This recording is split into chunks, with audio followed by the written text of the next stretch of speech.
featured product is the Solaris E faucet, which can also be installed in a 4-inch configuration if replacing a standard center set faucet. Be sure to follow the included installation instructions.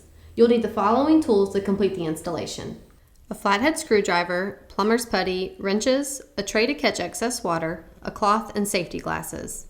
Everything else is included with the faucet, including the pop-up assembly and 3/8-inch flexible supply line hoses.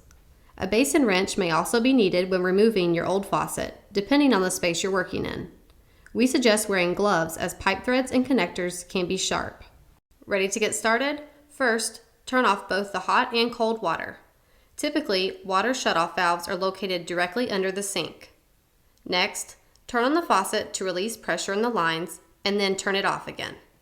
Use the adjustable wrench or basin wrench, depending on the space available, to disconnect the water supply lines to take out your old faucet.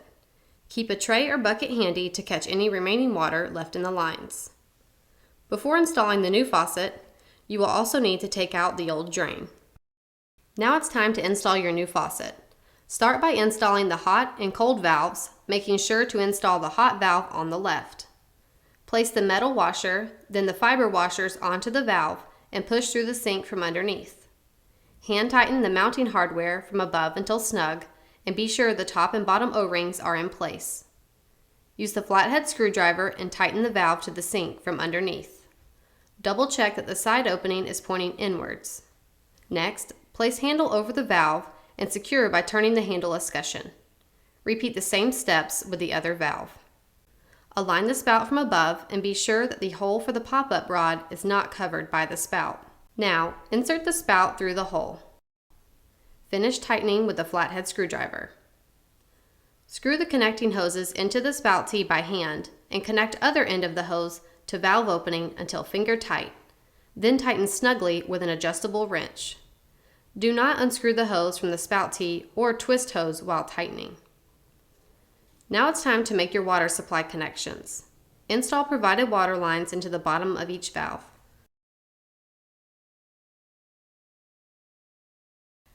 Connect the flexible water supply lines to the corresponding hot and cold water supply valves, remembering that the hot water valve is usually on the left.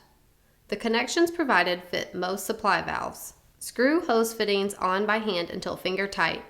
Then tighten snugly with an adjustable wrench while supporting the supply valve with your other hand or an adjustable wrench. Do not over-tighten.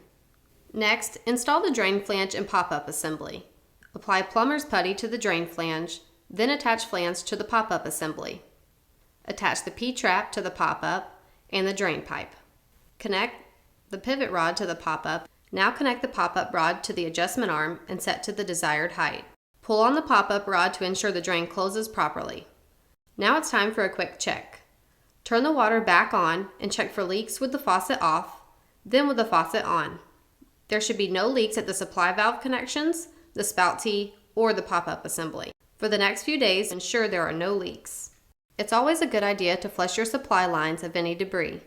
Carefully remove the aerator and let the water run for 45 seconds, and then reinstall the aerator. This completes the installation of your new Hansgrohe faucet.